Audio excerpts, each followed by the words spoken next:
He looked gentle, but his commands erased entire German armies. By the summer of 1944, the Allies were finally breaking out of Nazi-occupied France, and General Omar Bradley was in charge of the largest American force ever assembled. On August 12, 1944, near the town of Falaise, Bradley coordinated a massive trap. Artillery thundered nonstop, fighter bombers strafed retreating columns, and German escape routes collapsed one by one.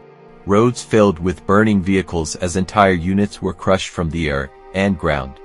By August 21, 1944, more than 50,000 German soldiers were killed or captured, effectively destroying Germany's army in France. He never fired a shot, yet his decisions killed on an unimaginable scale.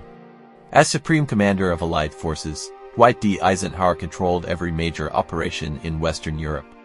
On June 6, 1944, Eisenhower gave the final order for D-Day. Thousands of ships opened fire, bombers shattered coastal defenses, and Allied troops stormed Normandy. From that moment until Germany's collapse, every offensive moved under his authority. By the end of the European War on May 7, 1945, Eisenhower's strategic decisions had resulted in hundreds of thousands of Axis casualties across the continent. He didn't fight battles, he hunted armies. General George S. Patton unleashed the U.S. Third Army after the Normandy breakout.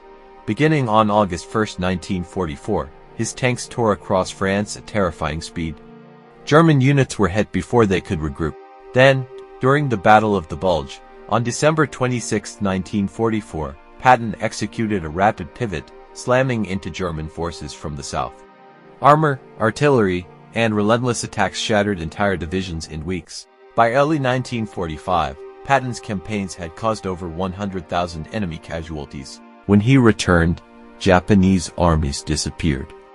In the Pacific, General Douglas MacArthur commanded a war where surrender was rare. On October 20, 1944, he fulfilled his promise and landed in the Philippines.